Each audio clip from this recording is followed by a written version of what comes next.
بيكم في كلام إلهام.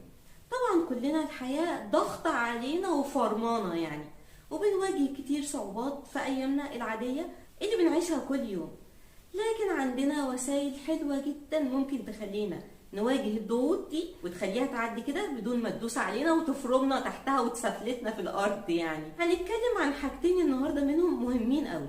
واحدة منهم بتأثر على كل الناس اللي حواليك، بتديلهم هم أكتر سعادة، لكن لما انت بتعملها برضو بتديلك سعادة. والحاجة التانية خاصة بيكوا انتوا، لما تعملوها بتريح نفسيتكوا انتوا شخصيا قبل أي حد تاني. تعالوا نشوف ايه هما الحاجتين دول. أول حاجة العطف والحنية. العطف والحنية دول هما اللي بيهونوا على الناس اللي حواليكوا الحياة. انتوا بتستفيدوا لما بتدوا العطف والحنان ده للناس اللي حواليكوا، لكن هما بيستفيدوا اكتر واكتر اضعاف كتير. كونك تبقى انسان عطوف وحنين على الناس اللي حواليك كده بيخلوا الناس دي نفسها نفسيتها تتعدل، ولو عندهم ضغوط الدنيا كلها ممكن كل ده ينهار ويرجعوا تاني صافيين، والشمس ترجع تنور في حياتهم كده تاني. الشخص العطوف ده بيسهل كتير قوي على الناس اللي حواليه يا جماعة. الشخص ده تلاقيه دايما مجامل، بيقول كلام حلو قوي لكل الناس اللي حواليه، ولو هو في احلى ظروف حياته عمره ابدا ما بينقل الطاقه السلبيه اللي عنده للناس اللي حواليه ابدا. طول الوقت تلاقوه مبتسم وهادي، ودايما بيدي للي حواليه عبارات التشجيع، وممكن هو اصلا يكون الدنيا دايسه عليهم سفلتاه، لكن مش مشكله خالص. ما بيحاولش ياثر على اللي قدامه بمشاكله دي، بالعكس دايما مصدر لهم الوجه المبتسم الطيب العطوف ده.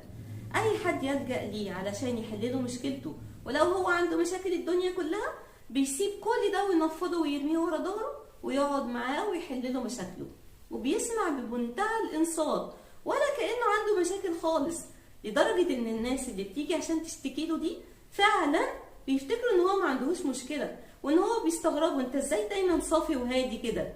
ما يعرفوش البركان اللي بيدور جواه، لكن مش مشكلة، هو ما بيهمهوش كل ده خالص. كل مشكلته في الحياة انه يوصل الناس دي لبر الامان ويخليهم يبقوا هاديين ومبتسمين.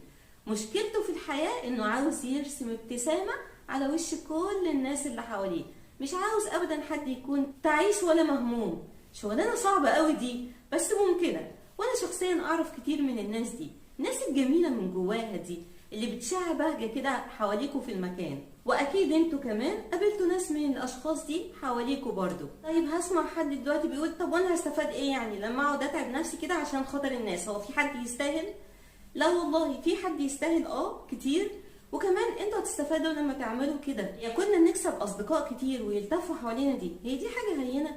بالعكس دي حاجه كويسه جدا. تخيلوا لما يكون ملفوف حوالينا ناس كتير واحنا مثلا يمر علينا برضو ظروف مش كويسه في حياتنا، ايه اللي بيحصل؟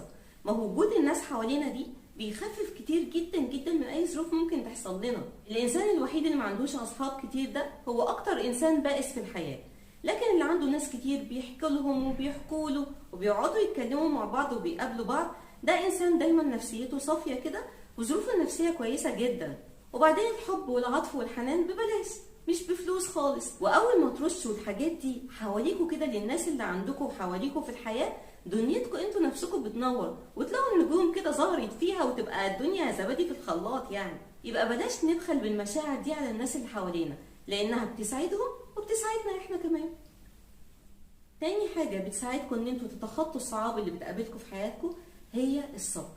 الصبر ده يا جماعة مفتاح سحري لكل المشاكل اللي ممكن تكون بتقابلنا. وكل ما تقف معانا اي قضية ونقول لنفسنا لا احنا هنرجع خلاص ومش هنكمل، قولوا لنفسكم لا نكمل، لان احنا بنكون قريبين قد كده من تحقيق هدفنا. لكن اللي بيفرق بين اللي بيوصل واللي ما بيوصلش هو الصبر.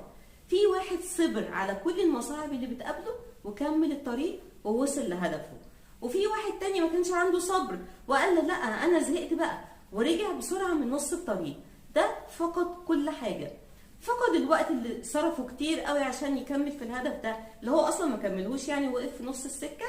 فقد كتير من احساسه باهميته وتقديره لنفسه واحساسه انه ممكن يوصل لاي حاجة هو عاوزها، فقد ده تماما ومش هيرجع له الاحساس ده تاني، لانه برضه وقف في نص السكة وما كملش للاخر. حتى لو الاهداف بتاعتنا بتتحقق بس ببطء قوي مش مشكلة خالص، لان في النهاية اهم حاجة ان انتوا تكملوا الطريق اللي مشيتوا فيه، بغض النظر بقى الطريق ده ماشي بسرعة ولا ببطء.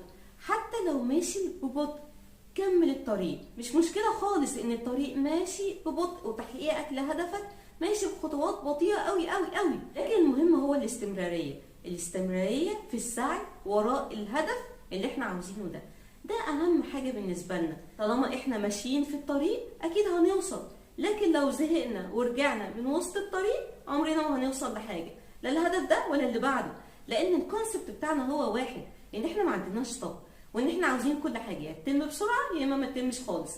وده ما بيحصلش في الحياة ما بتمشيش كده، ما بتمشيش زي ما احنا عاوزين نهائي. الحياة ليها قوانين مختلفة تماما عن مقاييسنا احنا اللي المفروض نطوع نفسنا ونطوع تفكيرنا للحياة. لكن بكتير من المعافرة، الشخص اللي بيستسلم والشخص اللي بيرجع من وسط الطريق ما بيوصلش لحاجة، لكن اللي بيعافر وبيمشي في الطريق لآخره أكيد بيوصل لهدفه يوما ما.